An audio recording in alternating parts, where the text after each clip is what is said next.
Sampurasun. Dari jantung ibu kota, dari Camp Viking Jakarta, kita ketemu lagi di program Ruang Riuh. Program kali ini agak unik bagi saya, sangat spesial dan jadi salah satu program episode terberat karena bintang tamu yang luar biasa di kesempatan kali ini. Saya hari ini akan berbicara dengan seorang yang sangat senior di dunia sepak bola. Mantan redaktur pelaksana harian olahraga sepak bola terbesar di Indonesia, mantan pemimpin redaksi sebuah tabloid sepak bola, dan orang yang sering sekali menjadi pembicara dalam seminar-seminar di berbagai event sepak bola, dan tentu saja sering sekali menjadi komentator di hampir semua stasiun televisi. Orang yang sangat menguasai seluk-beluk sepak bola nasional akan hadir bersama kita di kesempatan ini. Dan yang kedua, saya akan bersama dengan seorang bobotoh senior di Jabodetabek. Dia adalah salah satu pendiri dari Viking Jabodetabek. Juga akan bersama kami di Ruang Riung kali ini. Siapa mereka? Tunggu kami di sini.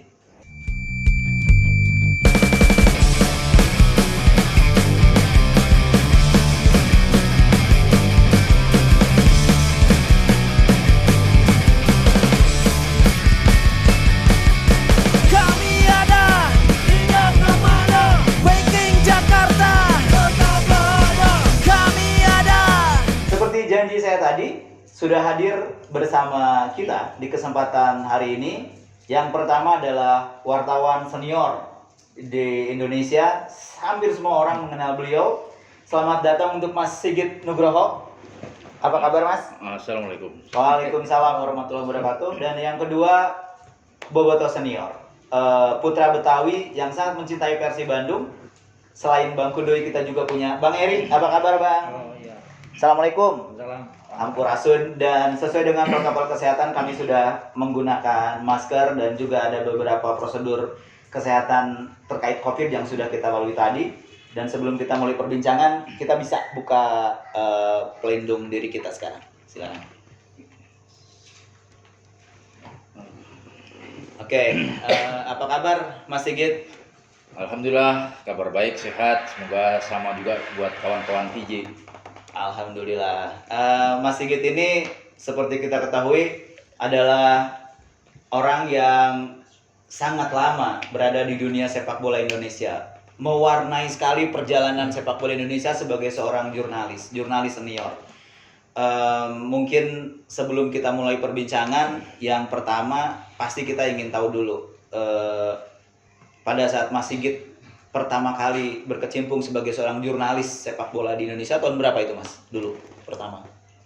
Saya sebenarnya dimulai di 86 di Semarang. 86. 4 tahun, dan mulai tahun 90 masuk Bandung.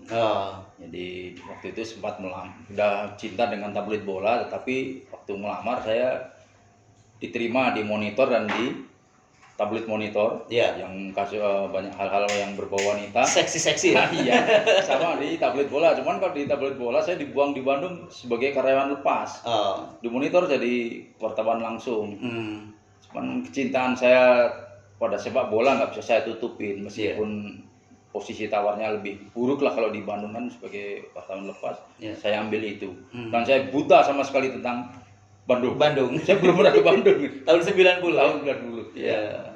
Nah, itulah jalan hidup mulai berubah, tidak seperti apa yang saya bayangkan. Apalagi saya bisa menjadi seorang bobotoh. Itu di luar dugaan. Sampai akhirnya dikenal sebagai tokoh supporter, juga asal muasalnya dari Bandung. Gitu. Jadi tahun 90 pertama kali menginjakkan kaki di Bandung. Aslinya dari mana Mas Sigit ini? Saya ini orang nggak jelas. Saya lahir di Semarang, tapi gedenya saya di Surabaya, sehingga saya bonek. Jadi cukup lama di Surabaya, pindah ke Palu, pindah ke banyak tempat saya. Tapi begitu di Bandung ada yang saya tidak bisa lepaskan, sehingga begitu saya mencolok di Bandung, betah di situ. Jadi dikenal orang sebagai orang bola juga di situ.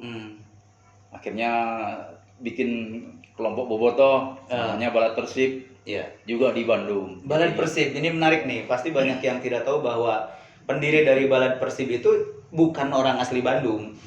Iya betul. Jadi sempat diledek dulu, bagaimana seorang ketua bobotoh ngomongnya aja mendok Jawa. Nggak pantas jadi ketua bobotoh. Saya bahkan sempat tawarkan ke Kang Heru Joko. Oh, waktu itu ya? Iya, waktu itu saya udah punya 3.000 anggota. Badan Persib? Iya, Yayasan Balat Persib, ketua umumnya saya. Oh iya. Tapi Kang Heru dan almarhum Ayi Betik ini rajin datang kalau saya bikin diskusi. Oh. Suatu saat saya tawarin ke beliau, Hmm. salah satu dari Anda jadi ketua Balat Persib, saya cukup Anda lebih pantas jadi ini. Iya. Karena kan waktu itu Viking baru 100 orang tuh, saya tahu betul 100 orang. Saya tanya, ngobrol sama mereka, berapa anggota sekarang? 100 mas. Gitu. Iya. Saya udah 3.700 kalau nggak salah. Itu tahun-tahun awal-awal 90-an ya? Oh, 96 atau mungkin ya. Iya. Tapi Kang Heru sama Ayi, nggak enak mas, biar mas aja. Nah, ketika saya ditarik ke Jakarta, baru saya tidak bisa mengelola lagi Balat Persib karena saya punya visi yang lebih luas. Saya ingin kelompok supporter nasional, asosiasi supporter. Tapi yang menarik dari bobotoh di Bandung dulu, berkat Balat Persib, saya itu sempat dikasih satu kursi DPRD sama Pak Dada Rosada. Iya, menolak ya mas waktu itu? Iya, saya juga bingung. Saya juga mau jadi anggota DPRD tanpa kampanye. Iya. Tapi saya kebetulan dipromosiin di Jakarta. Ketika dipromosiin di Jakarta jadi wartawan tetap nih, ada pensiun. Tapi pada saat itu saya rada sombong dikit. Iya. Saya enggak mau, saya maunya jadi redaktur langsung. Redaktur sepak bola ya? Iya. Kenapa kok sombong? Bukan sombong. Saya punya visi yang luas. Saya ingin membangun supporter kreatif. Iya. Zaman dulu belum ada banyak mania-mania. Oh. Saya pingin bikin supporter sepak bola itu meriah gitu, pakai lagu, pakai. Nah, kalau saya hanya sebagai wartawan biasa, saya tidak bisa bikin program karena saya harus menurut dengan redaktur. Betul. Disuruh ke sono, ikut suruh ke sini. Saya tidak mau, saya mau jadi redaktur. Makanya waktu itu almarhum Pak Sumo, pemimpin redaksi, bilang, oke, coba nanti 6 bulan kalau kamu mampu. Saya bilang nggak usah 6 bulan Pak. Kalau 2 bulan aja saya tidak sanggup, saya pulang sendiri ke Bandung. Saya lebih suka hidup di Bandung. Karena teman-teman saya di situ sudah banyak, saya sudah mengakar di situ. Saya ikut boxer, saya banyak sekali kegiatan saya di Bandung. Saya tinggal di Bandung itu sedih. Nah, ternyata di ACC jadi redaktur, posisi anggota DPRD saya tinggal. Dan akhirnya jadi komentator TV, bisa keliling dunia. Tapi startnya saya bobotoh. Iya, gitulah. Mendirikan Balat Persib sebagai jurnalis, mengawali karir di Bandung, menolak posisi anggota DPRD, dan menjadi redaktur pelaksana yang keliling dunia. Pernah mewawancarai Florencio Perez, presiden Real Madrid. Pernah mewawancarai David Beckham. Terus sekarang harus saya wawancari, sok bayangkan gimana mindernya saya. Tapi nanti kita akan kupas lebih banyak dari Mas Sigit ini berkaitan dengan supporter, berkaitan dengan sepak bola nasional. Sekarang ke tamu istimewa yang kedua, Bang Eri ini. Ini orang yang pas saya datang ke Jakarta langsung saya jadiin panutan lah. Karena mengajarkan kepada kita bagaimana kecintaan dan kesetiaan kepada klub kebanggaan. Bang Eri, saya mau nanya dulu nih, sejak kapan nih memutuskan untuk menjadi bobotoh dan aktif dalam organisasi bobotoh Viking dalam hal ini di Jakarta? Kalau kapan jadi bobotoh, seingat saya tuh seingat saya kenapa saya jadi suka Persib tuh zaman kecil, zaman SD. Iya. Kalau seandainya ada Persib main nih, biasa dulu zaman perserikatan lah ya. Iya. Disiarin langsung, kalau seandainya Persib menang tuh kadang besokannya kita dikasih bonus uang jajan agak lebih sama orang tua. Pokoknya besok uang jajannya kalau Persib menang, uang jajan tambahin. Ya, jadi doanya Persib menang terus tuh. Jadi dulu kan jadi senang aja kan, jadi berharap wah kalau Persib main, mudah-mudahan Persib menang, mau gimana caranya Persib menang. Iya. Nah, awalnya sih kayak gitu. Ya awalnya kalau seandainya Persib main di Senayan masih ikut orang tua lah ya, masih kecil. lama-lama tuh udah orang tuanya udah nggak tahu, maksudnya akhirnya sendirinya suka Persib. Iya. Nah kalau bobo apa sama-sama kelompok supporter itu saya sebenarnya sempat daftar juga nih Ke Balad Persib. ke Balad Persib. Karena tuh salahnya keren, udah mulai sarajut tuh. Balad Persib dulu udah salahnya sarajut tuh. Tahun 90-an udah pakai sal rajut tuh ya. Iya, di belakang gedung sate, Mas, di mana ya? Di dekat belakang gedung sate dikit ya. Di Pasundan. Hah? Di Pasundan. Sekre di situ. Oh, yang yang cewek yang ini, yang Balad Persib yang ini. iya di Pasundan. Bang Eri ingetnya ceweknya aja nih. Sekretaris saya cewek Oh Pasundan. gitu. Pindah ke apa? Iya deket gedung sate itu, Iya. Jalan Progo. Oh iya benar situ. Nah, saya daftar di situ tuh. Nah, itu tuh Dari Jakarta nih sengaja ke Bandung daftar gitu. iya. Oh. Cuman nggak dalam rangka niatin daftar ini ya. Cuman pas kebetulan lagi di Bandung, Iya. adik saya tuh ngajakin, "Wih, daftar yuk." Cari alamatnya. Ya udah kita ke sana kan. Iya. Nah, waktu itu juga ya udah daftar KTA sama salahnya itu keren sama bajunya ada di Balad Persib. Oh. Dulu juga nah kalau seandainya pipikingan sih ya tahun 2000 lah ya. Hmm. Kalau nggak salah tuh awal juga mungkin ada hubungannya juga nih dengan Mas Sigit dan bola. Ya. Awal saya dulu itu kalau secara pribadi sih emang udah kenal ya sama teman-teman Viking ya. Sekarang Iya. suka ketemu di Senayan, cuman nggak gabung ke Viking lah. Iya. Nah pas gabung ke Vikingnya pas di sini aja, pas udah di sini kan. Hmm. Dulu tuh di pertandingan di Celodong tuh Mas, saya ketemu sama Iya. Mas Yosep tuh. Tapi Budi. Iya. Hmm. Dulu kita di Tribun bareng kan. Iya. Dulu kan pertandingan usiran semuanya kan media semua tuh yang Iya. boleh nonton. Oh. Boboto kan nggak boleh. Nggak boleh, nonton, hanya kan. media yang boleh nonton. Iya, kalau media kan ada kartu itunya ya. Iya. Mereka pada nonton. Bisa di dalam. Ketemu si Leo. Iya, masih kita dengar sih. Ada. Nah iya berarti, nah yang mempopulerkan juga yang membantu sangat banyak membantu di awal-awal nih Iya. tabloid bola khususnya Mas Sigit. Oh. Ya, kalau saya Membantu bilang mempopulerkan Persib ya. Apa Viking Viking, ya? karena dulu kan kalau bangsa kayak di area Jabodetabek ini ya, Iya. kalau orang kan nggak tahu lah kalau ngomong supporter dulu kan bacaan itu mungkin di Bandung sendiri pun juga kan mungkin yang ngulas tuh koran-koran lokal Bandung lah ya. Iya. Kan nggak beredar juga di Jabodetabek kan. Betul. Koran-korannya kan entah kelompok supporter apa, malah dulu juga lebih umum lah, media-media sana tuh nyebutnya bobotoh aja kan. Iya. Nah yang lebih kita tuh banyak membantu di tahun 2000 itu kita bentuk Viking nih, tabloid bola sangat banyak membantu banget, khususnya Mas Sigit. Masih gitu. Ya. Nah komandan ibaratnya kita bilang, "Mas mau buka pendaftaran nih Mas, ini tolong ya Mas." Diumumin di bola. diumumin. Nah iya, dengan itu kan ngejangkau kan tuh Iya. teman-teman yang di Bekasi jadi tahu ada Viking, yang di Iya. mana-mana ada tahu, malah juga yang di luar Jawa pun jadi tahu, di Medan di mana karena kan jangkauannya kan luas kan Betul. bola kan. Ya saat itu ya gitu aja sih. Jadi peran Mas Sigit waktu itu walaupun sudah di bola tapi tidak melupakan kebobotohannya ya. Bantu nih teman-teman. Ya, visi saya sudah mulai lebar, Iya. tetapi saya apa ya kalau Persib main nongkrong. Buktinya saya juga ikut membantu The Jack. The Jack itu juga masih hitungannya 100 orang sama ketika Iya. Bung Ferry masih dengan komandosnya itu saya udah kenal. Dan ketika baru 100 sekian lah, Iya. rajin datang ke kantor bola dan saya bantu juga. Bukan hanya Viking, Maxman, Jack, Mas. Maxman saya ikut mendirikan sama Nah. Mas Mayor. Ini mungkin banyak yang tidak tahu, teman-teman di Makassar, Tuan dan Puang. Ini adalah salah satu pendiri Maxman. Gimana Mas mungkin bisa cerita ya? Iya, waktu itu kan spirit saya memang bikin kelompok supporter kreatif Iya. supaya apa yang ditularkan Aremania Iya. di kopi dari Chili bisa menular ke seluruh Indonesia. Saya sama Mas Mayor diundang sama Pak Wali Kota waktu di Makassar. Iya. Bisa nggak bikin kelompok supporter kreatif karena yang ada sekarang banyak tempur nih. Iya. Wah, kita berangkat dari cuman 10 orang loh. Belajar nyanyi terus bagaimana bikin organisasi sampai akhirnya ada 200, saya tinggal 500, akhirnya ribuan, akhirnya merah seluruh Makassar, stadion. iya. Jadi Bung Ocha Alim yang jadi presidennya. Iya. 3 tahun yang lalu saya sempat ulang tahun diundang untuk pergantian presiden. Iya.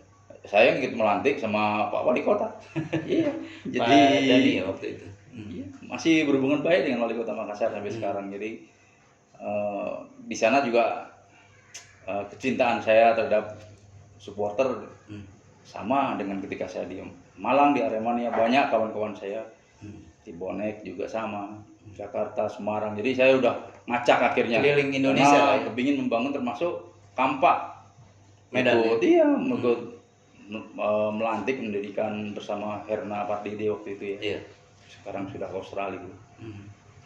Jadi memang Mas Sigit ini kecintaannya kepada sepak bola membuat dia keliling Indonesia untuk membangun kelompok-kelompok supporter, mendirikan kelompok-kelompok supporter yang kreatif begitu ya Mas ya.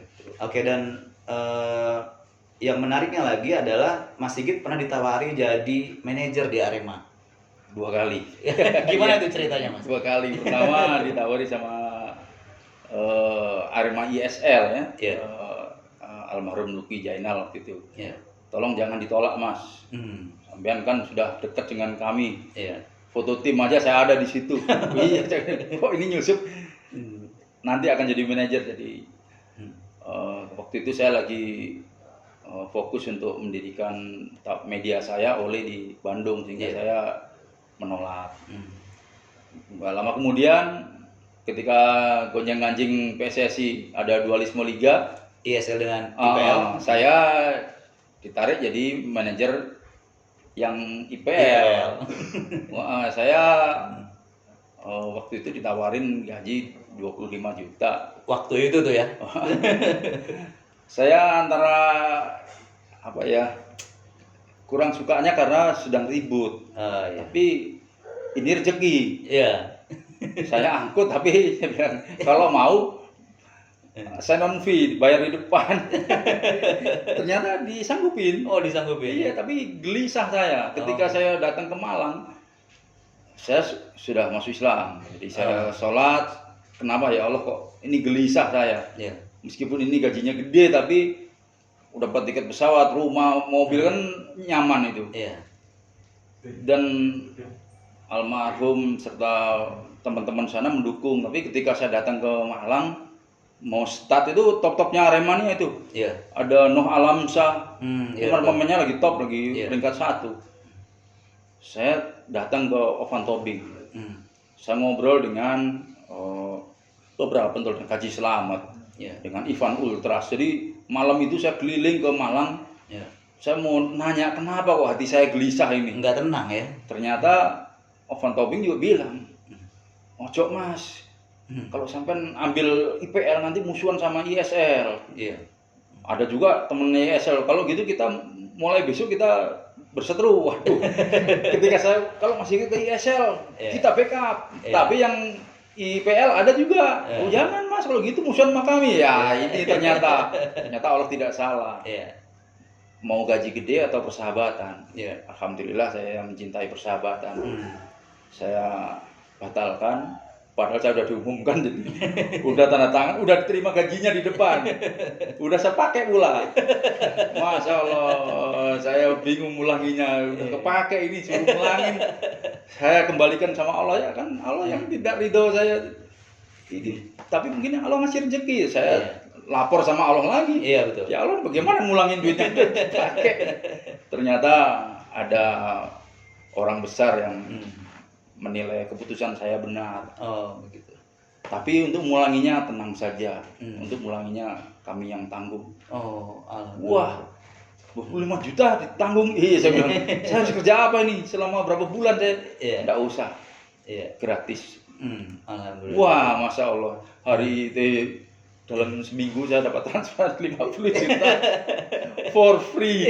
Itu rezeki dari Allah. Jadi, makanya karena saya sekarang sudah mualaf, saya keliling juga, baik yang keliling langsung maupun lewat dunia maya. Saya lebih ke pendekatan ke agama. Ya. Mudah-mudahan teman-teman yang dulu miring-miring menjadi lurus. Saya dulu sangat miring. Iya. Sekarang berusaha mau pingin lurus. Perbaiki gitu ya. Bang Eri mulai aktif di organisasi kan di awal-awal 2000-an Bang ya. Mungkin Bang Eri bisa cerita sedikit di tahun 2000-an itu situasi persupporteran, komunitas supporter baik itu Viking ataupun The Jack atau komunitas supporter lain di era itu seperti apa Bang? Di awal-awal 2000-an itu. Itu seingat saya sih kalau saya udah mulai bermunculan tuh. Kelompok-kelompok supporter yang terorganisir, yang ada ketuanya segala macam tuh. Di Bandung sendiri kan pada saat itu kan lumayan banyak lah. Ada mungkin belasan kali ada kelompok-kelompok kecil, cuma kan rata-rata kan kayaknya sih kedaerahan gitu. Misalkan ini anak-anak mana gitu, misalkan anak-anak daerah mana. Nah, Viking juga udah ada ya Vikingnya. Iya. Nah, dulu juga pada saat pas awal-awal kita rembukan sama teman-teman di sini yang pengen bikin komunitas, dulu kan kita kan belum juga menyatakan ke Viking. Dulu juga balap Persib termasuk salah satu opsi kita tuh Mas. Iya. Untuk bagaimana kalau kita balap Persib, karena kelihatan mereka nih rapi secara organisasi, keren dah pokoknya, dikelola dengan sangat baik. Cuman kok kayaknya kalau yang jiwanya supporter kayaknya Viking nih. Iya kan, yang supporter banget dah. Iya, yang ngurus. Makanya, kayak udah gitu kan, kita kan udah memang secara pribadi udah kenal ya. Nah akhirnya dia di antara pilihan itu kan apa kita bikin wadah supporter sendiri aja gitu. Bikin aja nama sendiri. Cuman akhirnya kita sepakatin sama teman-teman, ya udahlah kita gabung sama yang salah di Bandung aja. Kita bergabung dengan Viking. Dan itu sangat disupport oleh Viking. Jadi dulu tuh ngumpul gitu ya, bobotoh di Jabodetabek ngumpul dan mikir nih mau afiliasi kemana gitu ya, mau ke Balad Galuh, Balad Persib atau ke Viking gitu. Akhirnya diputusin ke Viking waktu itu. Dan jadi distrik pertama ya? Iya. Wah, itu siapa yang resmin waktu itu? Ceritanya, sejarahnya itu waktu pertama diresmikan dan berdiri. Yang resmiin almarhum Mangai. Di sekretariat di rumah Sinoni itu. Iya, Noni. Nah, datang ke sini. Datang ya ke Bekasi. Ke Bekasi ya, di Bekasi ya. Mang Ai datang ke Bekasi meresmikan Viking Jabodetabek waktu itu ya. Namanya masih Jabodetabek sebagai distrik yang pertama di luar Bandung. Seperti itu ya. Iya. Oke. Waktu itu berapa Bang pertama berdiri anggota? Awal-awal berdiri Pas saat diresmiin paling sekitar 50 paling. pertama diresmiin tuh ya, sekitar 50-an orang. Tahun 2000. Itu pertama sekitar segitu dari beberapa orang yang ada di Jabodetabek. Iya. Sebelum akhirnya berkembang menjadi seperti sekarang, menjadi beberapa distrik yang otonom seperti itu. Iya. Oke. Kalau Bang Eri ngelihat perkembangan nih ya dari 2000 berdiri ke sekarang, apa yang membedakan apa yang dulu terlihat baik dan sekarang luntur, dan apa yang dulu belum ada tapi sekarang menjadi perbaikan? Kalau Bang Eri perhatikan. Kalau saya pikir sih apa ya, karena ini aja ya, kalau dulu kan memang kan pertama awal dibentuk itu kan kita lebih kepada pada saat itu kan nggak terlalu banget ngurusin organisasinya nih. Iya, ngariung aja yang penting gitu ya. Iya, paling sesekali kita ngumpul, itu juga kalau ada perandingan baru deh kita berangkat gitu ya. Kalaupun ngumpul juga paling sifatnya yang sebulan sekali. Iya. Karena kan jaraknya jauh-jauh nih kita nih. Iya. Area Jabodetabek kan di Tangerang, tinggal di mana kan jauh-jauh tuh. Iya. Jadi juga itu juga dulu kita sekretariatnya di Bekasi. Maksudnya kan secara ini dulu juga zaman dulu komunikasi juga kan masih telepon rumah kan, jadi kan masih ada sedikit banyak keterbatasan tuh saat itu. Nah kalau sekarang kan situasinya kan agak sedikit lebih mudah ya, karena kan di masing-masing daerah kan udah ada berdiri di distrik masing-masing kan, jadi koordinasinya juga bisa lebih gampang. Kalaupun nama yang di agak jauh juga kan komunikasi lewat WA apa segala macam lebih mudah sih gitu aja sih. Kalau dulu kan memang ibu telepon nih ada mau daftar, kadang kasihan ya, rumah di mana? Rumah di Tangerang, buset. Perjalanan tuh. Ada yang mau daftar nih. Datang kemana? Cuman dulu ketua kita dulu si Leo tuh termasuk yang rajin loh, anak selalu gitu. Maksudnya mau aprak-aprakan gitu. Iya, dia mau gitu ya. Mau. Jemput bola tuh Bang Leo tuh. Iya, kadang dia ngejaga itunya tuh cakep tuh. Iya. Tuh anak tuh keren. Maksudnya kalau ada undangan siapa nikah di mana ya, kita berangkat. Hormat buat Bang Leo nih dari kita yang junior. Nah, terus ke Mas Sigit lagi sekarang. Kita udah berkembang Mas. Saat ini kelompok supporter di beberapa daerah, klub-klub sudah memiliki basis supporter dengan massa yang besar, dengan organisasi yang lebih kokoh, dengan kreativitas yang beragam. Nah, tapi berkaitan dengan karakter Mas. Sebagian kan mengadopsi karakter dari luar. Ada yang menganggap dirinya adalah ultras, ada yang menganggap dirinya hooligan dan sebagainya. Kalau menurut Mas Sigit sendiri, fenomena ini seperti apa sih Mas? Dan harusnya bagaimana? Kita haruskah punya karakter supporter sendiri atau seperti apa? Ya fasenya memang berbeda-beda. Ya. Apa yang dialami oleh teman-teman Viking Jakarta atau Jabodetabek, terus apa yang kami dulu alami waktu di Bandung, itu sudah agak ada pergeseran. Jadi kecintaan terhadap klubnya sama-sama tinggi.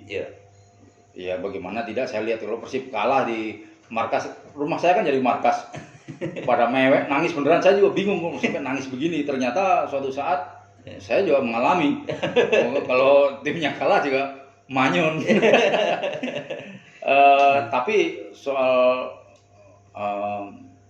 istilahnya kelompok garis keras kayak gitu, itu menurut saya label saja, label, tetapi dalam beberapa aspek kadang-kadang lompat pagar sehingga terjadilah apa yang disebut kegiatan yang vandal, karena kerusuhan supporter, tawur supporter ini kan mulai sekarang sepi karena nggak ada liga kan.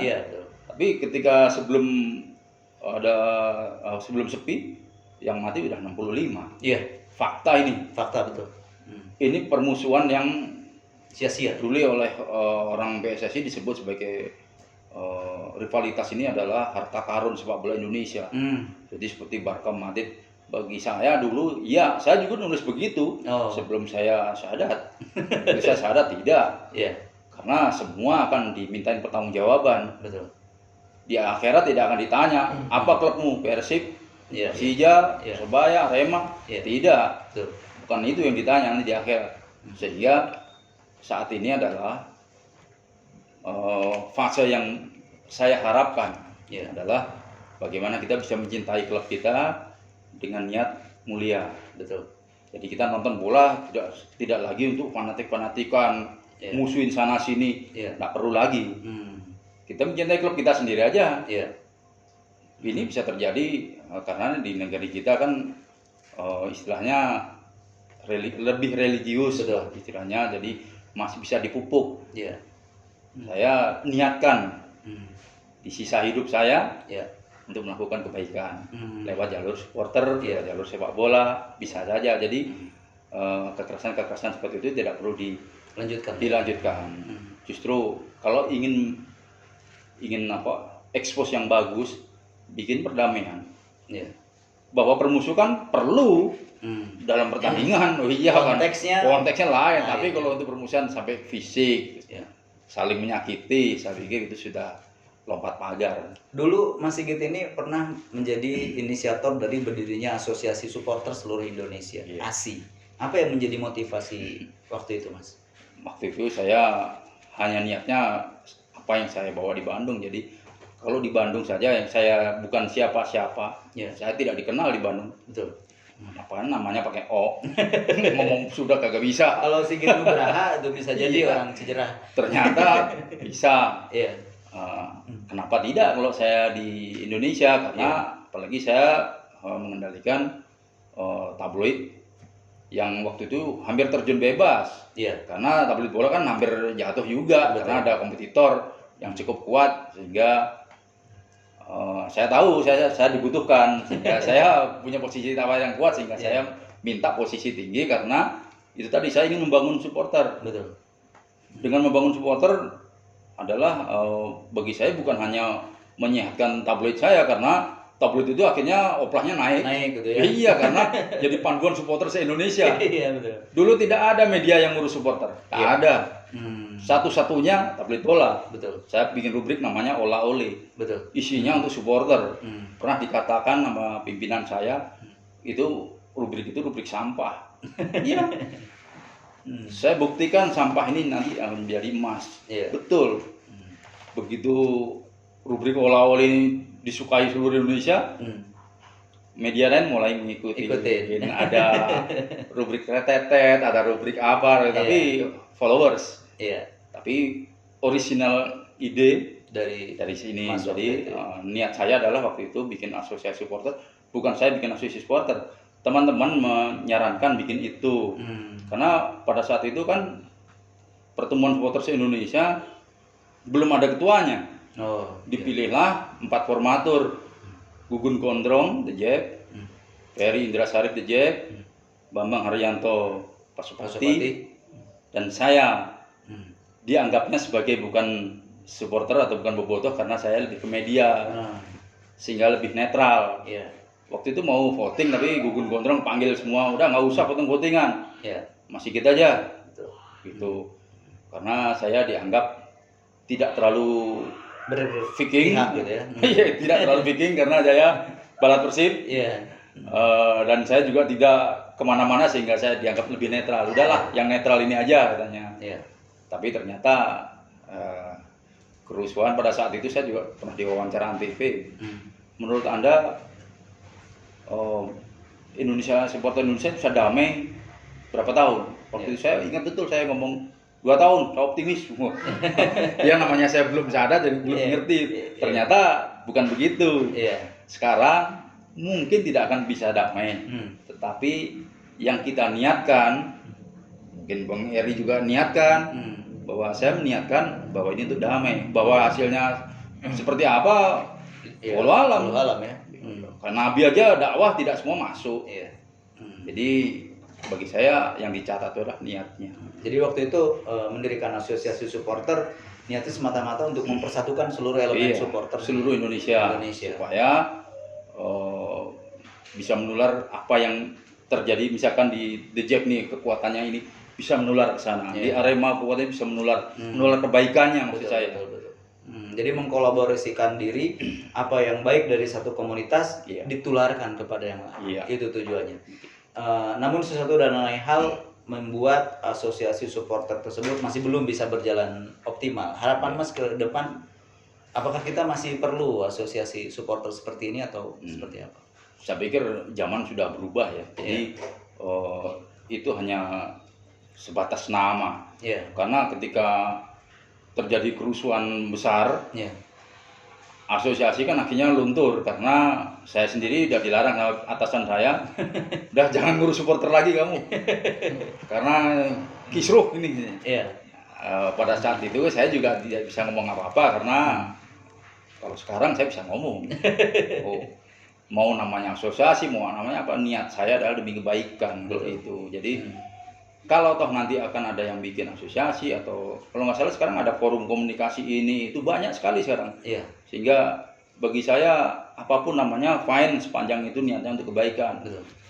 Kalau untuk sekitar cari panggung, wah sudah ketinggalan zaman. Jadi tapi apa boleh buat karena kita diajarkan di negara ini. Bukan hanya di Ketua Umum PSSI, di Presiden, di sama saja. Ketua Umum PSSI yakin dia cinta sepak bola 100%. Untuk ngurus bola tidak juga. Ini ada targetnya. Saya ingin menjadi Jabar 1, Sumut 1. Kita belak-belakan saja karena itu faktual. Jadi jabatan Ketua PSSI masih menjadi batu loncatan ya? Iya, jadi kecintaan ke sepak bola mungkin cinta, tetapi ada plus-plusnya. Gitu. Nanti kita bahas lebih jauh soal itu, Mas. Karena pasti menarik nih. Bang Eri, berbicara mengenai kerusuhan supporter. Tadi disampaikan Mas Sigit sudah berusaha dulu membangun asosiasi untuk mencoba meredam konflik dan mempersatukan. Kalau menurut Bang Eri sendiri, sebagai bobotoh yang lama tinggal di Jakarta, hilangnya kerusuhan supporter mungkin atau tidak? Mungkin aja. Karena kalau saya pikir gini ya, kalau supporter seangkatan kita lah ya, sebenarnya sih kalau sampai ribut-ribut yang udah nggak sehat ini sebenarnya udah dalam apa ya, udah sampai begak lah. Udah jenuhnya tuh udah jenuh tingkat tinggi lah, udah nggak sehat, udah nggak bener nih. Maksudnya kalau sekedar ribut di tribun bentrok kita udah kelar ya udah gitu. Kalau ini udah terlalu nggak ada hubungan dengan bola, udah nggak sehat. Sebenarnya ini sudah pada jenuh sebenarnya. Kalau yang kita nih ya. Nah memang kan PR kita kan memang yang generasi yang berikutnya baru nih ya. Nah kalau saya sih berharap gini, apa ya, lebih kepada masalah penegakan hukum nih di sini penting. Kita penting perannya negara nih dalam hal ini. Pasti gini, bangsa kayak apa ya, polisi cyber kan sekarang kan udah mulai pada aktif nih. Biasanya itu pemicu keributan itu lebih kepada tuh di medsos tuh. Iya kan, ujaran kebencian menjelang ini, kadang yang jadi korban itu orang yang enggak ini. Kadang tuh provokasi di medsos tuh kenceng. Nah kalau seandainya ini misalkan tim berwajibnya mantengin, maksudnya shock terapi aja. Yang ketahuan nih orangnya ini ambil tindakan. Dengan begitu kan mereka kan agak sedikit ngerem kan. Nah ini salah satu faktor yang bikin ribut, bikin rame itu sebenarnya itu media sosial kalau saya pikir. Salah satunya. Itu yang bikin ini, maksudnya tuh bangsa kayak ngeliat apa? Pokoknya itu beberapa kali kasus yang sampai ada kayak gitu tuh karena di medsosnya itu terlalu liar. Betul. Ibarat kata nggak ada filter. Iya. Malah mungkin yang di filter yang di grup-grup aja yang ada adminnya, yang itu juga admin yang adminnya benar gitu kan. Iya. Disaring. Nah kalau saya sih di sini nih peran negara nih harus hadir kalau untuk, tapi bukan masalah hadir yang model seremonial, undang salaman, dipoto-foto, kayak gitu sih basi deh. Lalu ini lebih kepada aksi nyata aja lah. Maksudnya polisi ini peran Polri, apalagi saya berharap kan ketua PSSI kan bekas polisi nih. Masih. Harusnya kan lebih mudah lah. Iya. Ya kan? Ini aja maksudnya kan gini, ini bahaya juga loh. Betul. Bahayanya gini, ini udah sampai ke ujaran kebencian ini sampai merenggut nyawa. Iya.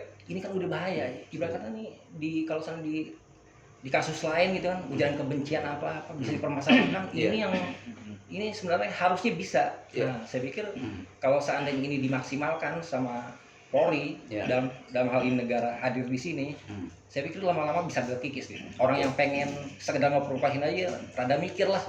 Kalau udah di kantor polisi malah udah kincep lah.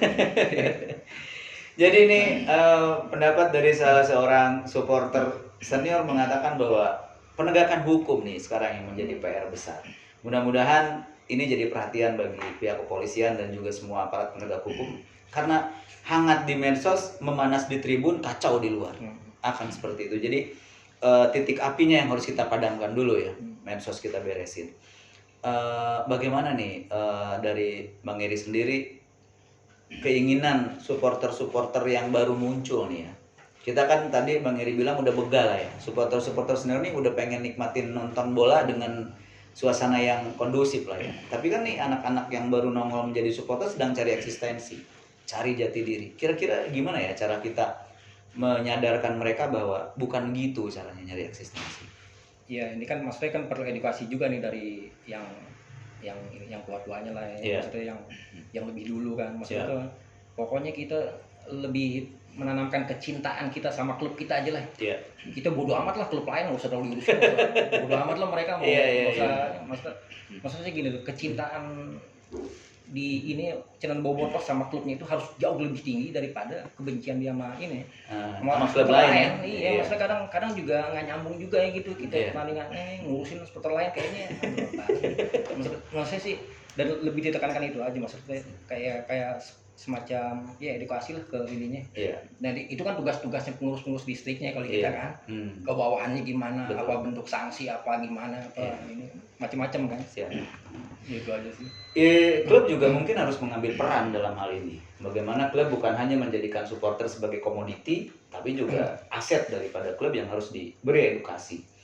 Nah sekarang berbicara mengenai federasi nih Mas Igi. Tadi Bang Eri udah bilang ini federasi harus juga memberikan fungsi edukasi kepada supporter. Sementara berkaitan dengan federasi kita, isu mafia bola, jual beli jabatan, tidak benarnya penanganan liga dan sebagainya, ini kan menjadi rumor panas terkait dengan federasi. Ini saya mau minta pendapat dari seorang jurnalis senior sepak bola Indonesia. Wajah federasi kita seperti apa sih Mas? Wajahnya ya sementara ini mohon maaf masih bopeng. Tapi kita kan tetap harus optimistis. Jadi meskipun wajahnya bopeng, Liga Indonesia ini dicintai. Kita lihat soal popularitas ini yang contoh kecil saja nih. Meskipun liga kita kagak ada nih, hal-hal miring banyak sekali, kayak jual beli jabatan dan macam-macam kasus lah, seabrek. Tapi di tingkat Asia siapa 10 besar klub paling top? 3 dari Indonesia.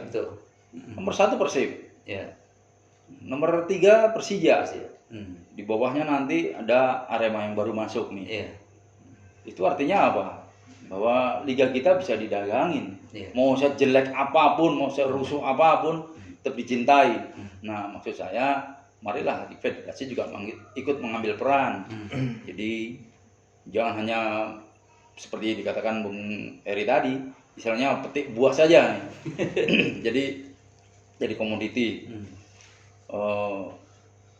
Kita lihat bahwa hal-hal yang misalkan non teknis ini banyak sekali terjadi. Misalkan bagaimana sebuah klub ini bisa menjadi juara.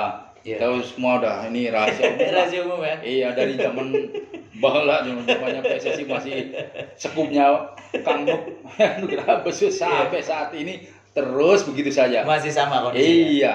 Terus mau bilang misalkan pengaturan skor. Iya. Bandar judi juga ada di sekeliling. Cuman nggak dibuka aja. Saya tahu, cuman urusannya ini masalah hukum. Tapi ini faktual ini. Kasih tahu dong, kasih tahu.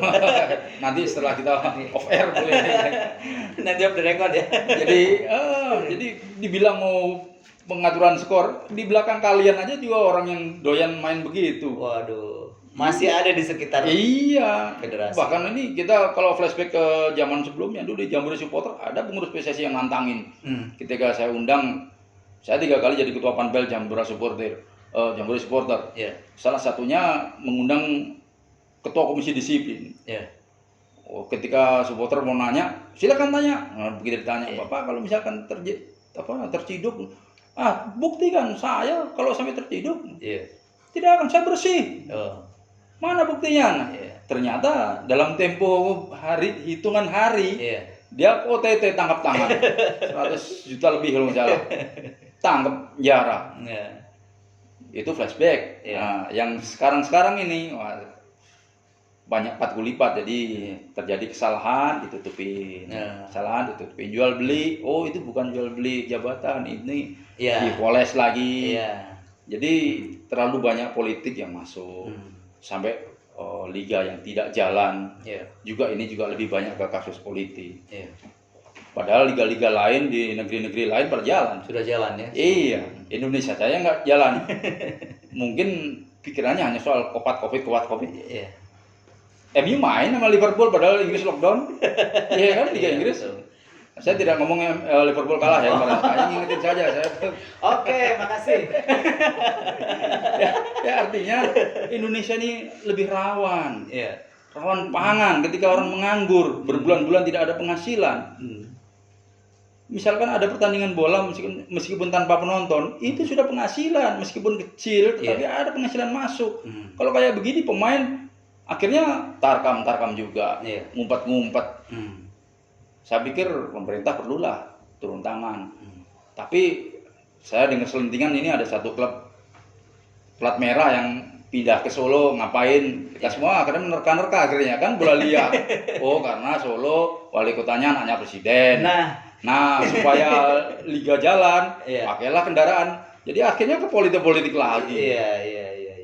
Sayang sekali kalau sepak bola diseret-seret ke sana kemari. Betul. Sementara di federasi masih belum bisa melepaskan diri dari isu money politik. Dari isu politiknya itu sendiri. Masih ada ya, Mas, menurut pendapat Mas Sigit? Kalau money politik itu setiap kali KLB ini kan pesta, pesta tahunan. Lebarannya voters gitu. Iya, itu sudah jadi rahasia umum. Jadi saya pikir kalau untuk federasi udah parah sekali. Jadi sulit sekali kita mau membongkar misalkan ganti semua pengurus. Mana mungkin ganti semua pengurus? Iya. Orang-orangnya itu. Orang yang megang voters itu orang-orang mereka juga. Orang yang sama itu Iya. juga. Dan mereka nggak akan mau diganti. Iya. Tidak akan mau selama dia pegang jabatan. Dia masih punya hak suara. Betul. Sulit. Yang sangat memungkinkan kalau menurut saya ya ingatkan pada agama kalian masing-masing. Iya. Kalau sama Allah aja mereka nggak takut, apalagi cuma manusia. Mau sistemnya diperbaiki seperti apapun. Iya. Kalau dia di sininya tidak ada rasa takut sama Tuhannya, ya sama saja. Tidak akan selesai. Indonesia itu hebat soal sistem, Iya. hebat sekali. Tapi soal kejujuran, ini repot. Itu yang jadi masalah ya. Iya. Jadi mau sebagus apapun sistem, mau sekuat apapun kita membuat aturan dan prosedur, selama orang-orangnya belum bisa jujur, belum selesai masalah sepak bola kita. Sulit. Jadi ketika mereka diingatkan, misalkan ini contoh misalnya, Iya. kita mau KLB, Iya. satu orang 100 sampai 150 juta tergantung klubnya divisi berapa. Iya. Kalau mereka menyadari bahwa yang menyogok itu dosa, yang disogok dosa Sama juga. dosa. Kalau mereka takut sama Tuhannya akan berhenti. Tapi selama mereka tidak takut, walam. Tidak akan. Jadi malah kita berbuat baik.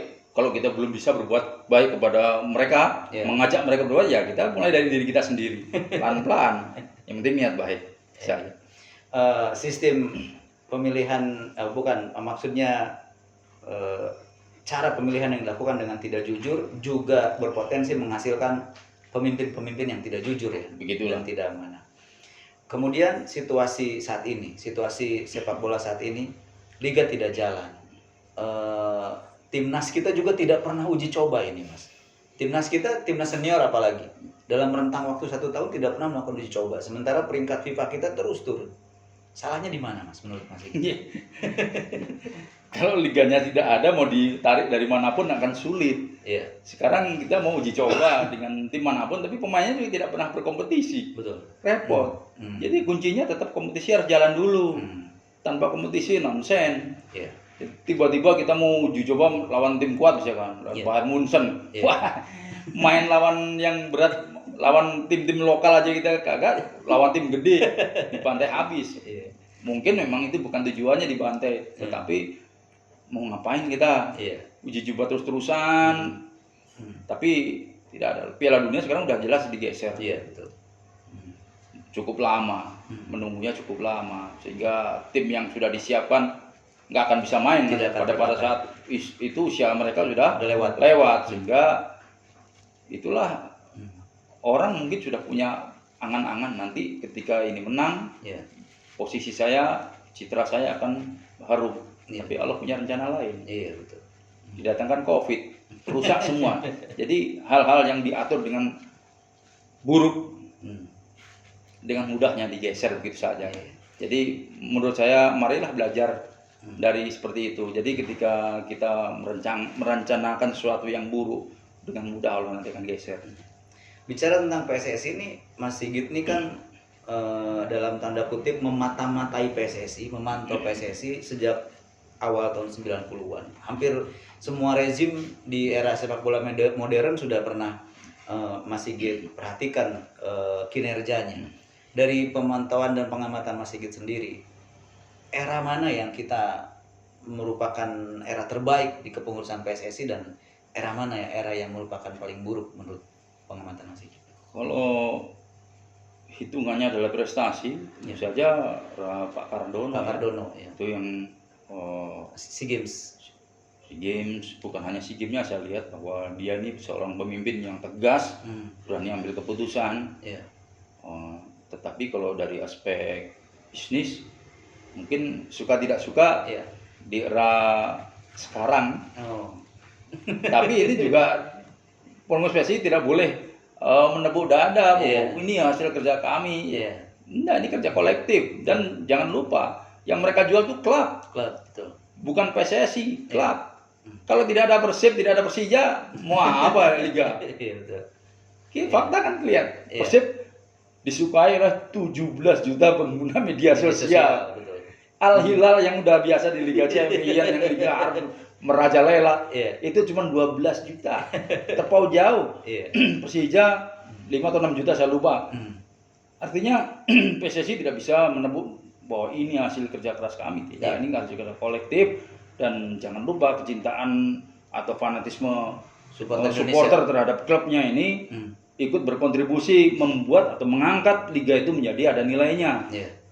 Dari dulu cuma 100 juta per musim hak siar TV sampai sekarang miliaran, Iya.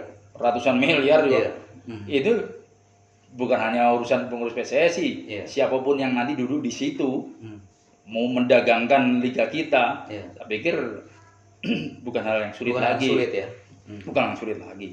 Iya. Dari pandangan supporter sendiri, Bang Eri, melihat kinerja federasi saat ini, kinerja PSSI terkait dengan kegagalannya menggelar liga, pandangan Bang Eri sendiri gimana? Kalau saya anggap ya gagal menyelenggarakan liga. Iya. Sebenarnya sih ini harapan kita pikir ya, Ya. dengan ketuanya polisi gitu ya, Ya. izin keramaian tuh Gampang gitu. gampang. Paling enggak kan seharusnya kan ketua PSSI kan seniornya nih, Iya. Kapolri. Tapi ternyata ada nggak tahu lah ada komunikasinya bagaimana. Tapi sih saya berharap nih penggantian Kapolri baru nih, ini Iya, kan iya. politis juga nih. Iya. Mudah-mudahan lebih inilah maksudnya itu kedua PSSI yang sekarang komunikasinya bisa lebih bagus lah ya. Nah, WA-nya nyambung lah, nggak centang iya. satu terus nanti. ya itu aja sih. Sama satu lagi yang tadi Mas Sigit bilang, ini Hilal Liga mau mulai ini kayaknya berkaitan dengan pembinaan salah satu klub plat merah ke sebuah kota yang akan dipimpin oleh keluarga penguasa gitu ya. Mudah-mudahan bisa jadi harapan. Federasi seperti itu situasinya. Kemudian kita sekarang mau bicara tentang sepak bola nasional di luar federasi, tapi kita bicara tentang sepak bola nasional secara umum. Kita pernah membawa filosofi sepak bola ke Indonesia. Dulu kita ingin menjadi gaya samba seperti Brasil. Lalu kesini-sininya kita pernah coba datangin pelatih dari Eropa, pernah coba Peter White, pernah coba banyak, sampai ada kemarin sebelumnya ada Luis Milla, dan sekarang kita berkiblat coba ke Korea dengan Sinteyong. Kalau menurut Mas Sigit sebenarnya karakter sepak bola kita yang cocok nih, menurut pengamatan Mas Sigit yang mana yang sesuai dengan sepak bola kita? Kalau ini kembali ke tukang raciknya ya. Iya. Kalau kita meyakini bahwa kita ini spiritnya Asia, ya kiblatnya tidak bisa jauh-jauh ke Asia juga, Korea bahwa. Tetapi kalau kita ingin berkiblat ke Brasil ya tidak boleh, nggak bisa setengah-setengah. Betul. Jadi hanya mengcopy sebagian. Jepang itu untuk menjadi kuat, dia mengirimkan berlapis-lapis generasi. Jadi ketika pemain itu masih usianya di bawah 10 tahun, udah dikirim ke Jepang. Tinggal bertahun-tahun di situ. Begitu ini selesai, tahun berikutnya datang lagi gelombang terus, sampai akhirnya jadi seperti sekarang. Dan transfer ilmu itu bukan hanya mengirim pemain Jepang, tapi juga pemain Jepang dibawa ke bintang-bintang Jepang, bawa ke bintang-bintang Brasil dibawa ke Jepang. Akhirnya transfer ilmu itu berjalan dengan sempurna, sehingga pemain-pemain Jepang sekarang bisa beredar di Liga Eropa. Kalau kita melihat mana yang cocok, saya pikir mana saja bisa cocok, tergantung siapa yang sedang ditunjuk. Kalau kita mau menunjuk pelatih dari Brasil, ya saya pikir untuk mengikuti ke arah sana agak repot karena dibutuhkan adaptasi yang cukup lama. Tetapi kalau yang sudah kita lihat ini, Korea mungkin lebih dekat, spiritnya sama, karakter sama. Mungkin faktor fisik agak sedikit berbeda, karena Korea dan Jepang sangat fisiknya lebih bagus, jauh lebih bagus. Saya nggak usah bicara sekarang, di tahun 2000 saya liputan Piala Asia ke Lebanon, saya sempat 3 minggu di Lebanon. Saya ketemu dengan bintang-bintang dari Liga Jepang maupun Liga Korea. Kita melihatnya, saya sudah tinggi saja masih lihat ke atas. Iya, makanya ketika saya wawancara sama Oralim Madugit susah. Kita mau kawal, mereka udah heading duluan. Jadi secara postur kalah. Tapi untuk hal-hal, kalau kita bicara soal postur, Maradona kecil. Tapi di pos-pos tertentu tidak bisa. Di pos belakang itu wajib pemain yang punya postur bagus. Jadi kalau kita mau khusus kita berkiblat ke Brasil, saya pikir sudah tidak mutlak lagi. Tapi karakter sepak bola yang pas dengan Indonesia, saya pikir lebih ke Asia saja. Dan bagaimana programnya itu disusun begitu. Betul. Dari awal kita udah memulai pembicaraan bahwa Mas Sigit ini datang ke Bandung terus jadi bobotoh. Dan dari tadi kita belum ngomongin Persib. Mas Sigit ini orang Jawa, hijrah ke Bandung, lalu kemudian jatuh cinta pada Persib dan menjadi bobotoh. Menurut pandangan Mas Sigit, situasi Persib saat ini, Mas, seperti apa dalam pantauan atau pengamatan Mas Sigit? Menurut saya ya senyaman-nyamannya klub saat ini Persib tidak ada lagi.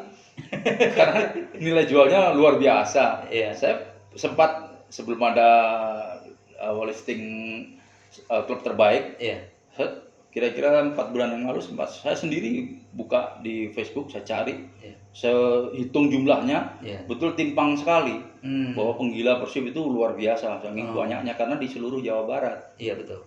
Beda dengan klub-klub lain. Satu kota saja. Satu kota saja, atau kalau Luber sedikit lah ya. Sedikit. Kalau Persib ini sampai ke pelosok-pelosok Pangandaran sana orang yang nggak pernah nonton Persib cinta Persib. Iya. Sekarang saya tinggal di Cianjur, di ujung gunung sana itu juga Persib.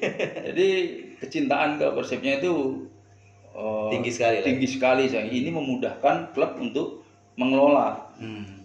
Kan ujung-ujungnya duit. Betul. Mengelola klub itu kalau sehat secara finansial, Iya. klubnya akan kuat.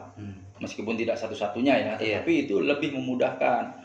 Dan faktanya kemarin sebelum dihentikan Liga Persib peringkatnya Peringkat satu. Jadi begitulah. Jadi ini tidak bisa dipungkiri bahwa saat ini Persib sedang jaya lah istilahnya. Cuman untuk full liga kita belum tahu ya. Iya. Tapi manajernya Rene Albert juga bagus. Iya. Pelatihnya itu. Iya. Pemain-pemainnya juga istilahnya bintang Iya. dan punya produk lokal yang bagus. Iya. Saya tertarik sama Beckham Putra Nugraha. Iya, Etang. Itu top scorer Liga U19. Betul. Tapi saat ini baru main berapa kali? Kurang dari 5 kali kali. Iya. Jadi belum dimaksimalkan karena memang saingannya berat. Betul. Di Tapi tengah kalau tidak berani memainkan produk akademi, ya saya pikir akan berat. Kita lihat contoh klub-klub yang mapan ya, di Inggris misalkan. Iya. Rashford dari akademi. Iya. Jadi akan ada kebanggaan. Iya, betul. Dan Bandung ini pusatnya. Pusat pemain Iya, muda, banyak pemain muda, banyak sekali, tapi banyak yang akhirnya main di luar. kesana kemari. Iya. Saya waktu sempat ke Argentina dulu, Iya. banyak pemain yang asal Bandung yang dipuji. Oh, gitu. Waktu itu saya ke Boca Junior, uji coba. Iya. Itu pelatihnya sempat nanya ke saya. Iya. Dia tahu saya bisa bahasa Inggris. Akhirnya nanya, ini siapa ini? Bagus banget. Yang ditunjuk itu siapa? Ebol. Bola ya. Iya. Ini layak main di sini. Waduh. Kecil. No problem. Kecil. Lebih kecil dari Maradona. Iya. Tapi ini seneng banget. Cuman tidak mungkin masuk di Boca saat ini. Iya. Di sini banyak pesaing, tapi menurut pandangan saya ini luar biasa ini. Dipuji-puji terus tuh. Iya. Dan hampir semua talenta muda Persib lulusan akademi bermain di luar Persib, banyak sekali. Iya. Bisa dibikin beberapa klub tuh. Kalau akademi Persib yang keluar itu bikin. Iya. Bang Eri, Persib peringkat 1 sebelum liga dihentikan. Skuad yang kemarin menjanjikan. Menurut Bang Eri sendiri 2021 kalau liga berjalan, rombak skuad atau skuad yang tetap? Harus tetap, makanya selamatin lah kontrak lagi sekarang. Iya, masalah finansial bukan masalah seperti Mas Diki bilang. Sombong dikit nih, Persib nggak ada masalah finansial. Udah. Iya. Tim yang kemarin tuh keren daripada nggak ada kejelasan. Iya. Biar gimana juga kan mereka kan pemain profesional lah. Betul. Ibarat kata kalau seandainya nggak ada kejelasan nih dari klub, Iya. nggak salah juga ketika mereka cari alternatif lain kan. Betul. Makanya selamatkan dari sekarang. Iya. Langsung kontrak aja. Perihal nanti liganya kapan nggak masalah. Pak Teddy, Nah, iya. Pak Glenn, Ah, Pak Jumu, ya di Bobotoh, Iya. tolong didengar nih pesannya. Kritik buat Persib ini paling penting tuh kritik. Yang tadi tuh pujian adalah racun. Supaya ada perbaikan buat Persib dari Bang Eri dulu. Kalau ada yang harus diperbaiki, yang harus kita kritisi terkait Persib, apa Bang kira-kira? Kalau bicara yang liga kemarin berhenti sih ya, Iya. belum ini ya, maksudnya masih oke aja lah, bagus lah. Nah, Maksudnya juga dari manajemen bagus, iya. komunikasi antara pelatih sama pemain dan manajemen juga kelihatan juga bagus. Oke. Saya belum ngelihat ya, maksudnya tuh belum bisa nilai inilah. Iya. Karena saya kan sekilas aja kan, Iya. nggak terlalu dalam juga ke ini. Iya. Jadi kalau memang Bang Eri so far so good lah ya, masih bagus-bagus aja. Relatif baik-baik aja. Oke. Ini dari senior nih, dari Mas Sigit apa kira-kira kritis untuk Persib? Kalau sifatnya teknis saya sependapat Iya. karena memang tidak tampak celah yang signifikan untuk perlu diganti. Iya. Relatif solid, tapi saya lebih cenderung kembali ke dunia bobotoh, supporter. Jangan lupa bahwa Persib itu besar karena bobotoh. Nah, ini. Jadi mereka harus berkontribusi. Hmm. Ada kepedulian, jadi ada CSR-nya. Nah, ini. Bagaimana mereka untuk peduli, untuk memberikan edukasi seperti tadi disampaikan, Iya. itu sangat perlu Iya. supaya generasi bobotoh yang berikutnya ini Iya. tidak terkontaminasi oleh hal-hal yang buruk yang sudah dikenalkan oleh para seniornya sebelumnya. Iya. Jadi rivalitas itu oke, tetapi rivalitas yang terukur, terstruktur. Nah, ini perlu edukasi, dan edukasi ini tidak sekali gebrak saja, tapi bikinlah tidak temporari tapi continue. Jadi CSR itu juga tidak terlalu besar, tetapi mereka mau mengedukasi itu luar biasa. Kalau mereka bilang klub-klub luar tidak melakukan itu, kan beda Budayanya. sangat beda. Kita dengan klub luar lain. Iya. Kalau di Liga Inggris cinta mereka bisa beli tiket terusan langsung. Di sini ada yang bisa melakukan itu, tapi sebagian besar tidak. Sehingga perlu klub ikut berkontribusi, sisihkanlah sedikit dana CSR untuk mereka. Ini juga untuk manajemen, mohon diperhatikan saran yang pastinya sangat berguna dan dinanti-nanti oleh bobotoh seluruh dunia. Mas Sigit ini adalah bobotoh yang sukses, jadi suka banyak orang sombong sebenarnya Mas. Saya pernah away ke Papua, saya pernah away ke Aceh, ini ngeliput Piala Dunia kemana-mana. Cerita dong Mas, pengalaman yang paling berkesan nih selama keliling dunia tuh kira-kira waktu kemana dan apa yang terjadi? Mungkin banyak sekali yang saya tuangan, karena saya sering banyak keliling negara. Kalau lupa sih tidak, ada yang menyenangkan, ada yang menyedihkan. Yang paling menyenangkan adalah ketika saya terinspirasi. Waktu itu senior saya di tablet bola, Hardiman Koto. Sebelum pindah ke tablet yang lain, dia pernah wawancara Bernard Tapie waktu juara Liga Champions di lift. Saya harus bisa, cuman bukan Bernard Tapie tapi orang yang mungkin Lebih big name yang lebih disukai orang. Dapat David Beckham. Waduh. Itu saya nerobos dengan resiko dipukulin oleh bodyguard. Saya udah siapin fotografer untuk kalau misalkan saya dipukul, kau foto aja. Bahwa ini perjuangan saya. Saya menerobos masuk lift. Yang motretin kalau nggak salah Roberto Carlos waktu itu. Saya minta tolong fotoin pemain dunia, saya suruh fotoin. Itu salah satu yang di luar yang berkesan. Kalau yang di dalam negeri, ketika saya dikejar-kejar timnya Pak Agung, waktu itu saya mengkritik beliau gara-gara Bambang Pamungkas ke luar negeri tanpa izin. Saya kritik sepak bola Kulon Nun. Wah, marah, saya dikejar-kejar, saya dicari-cari tentara. Akhirnya saya tunggu, daripada saya ditangkap mending saya nemuin dia di pintu Senayan waktu pertandingan timnas. Saya datengin, begitu Pak Agung tepuk tangan, kan banyak dada-dada, begitu saya salamin Pak Agung, saya Sigit, saya mau menjelaskan tentang artikel yang bikin Pak Agung marah. Langsung dia peluk saya. Tak perlu kamu datang secara jantan, ya saya udah senang. Selesai masalah. Ikut besok ke Manado. Siap. Jadi kawan baik sampai sekarang. Luar biasa. Kalau gitu saya mau kritik Pak Agung Mas. Sepeda cariin tentara capek. Semoga pengalaman Mas Sigit ini juga bisa menjadi inspirasi bagi kita bagaimana kecintaan kepada sesuatu kalau kemudian kita lakukan dengan sangat maksimal akan menghasilkan sesuatu yang baik bagi hidup kita dan bermanfaat buat banyak orang. Seperti yang Abraham Lincoln bilang, whatever you are, be a good one. Apapun diri Anda, siapapun diri Anda, lakukan yang terbaik. Menyenangkan sekali sudah ketemu dengan Bang Eri, dan pertemuan dengan Mas Sigit saya pastikan bukan yang pertama. Nanti kita masih ada sesi lain. Menarik, selalu menarik ketemu dengan Mas Sigit ini. Terima kasih atas semua hal yang kita sudah bicarakan di hari ini. Semoga bermanfaat untuk semuanya. Saya Bob bersama dengan Mas Sigit Nugroho dan Bang Eri mengucapkan terima kasih. Sampurasun. Assalamualaikum warahmatullahi wabarakatuh.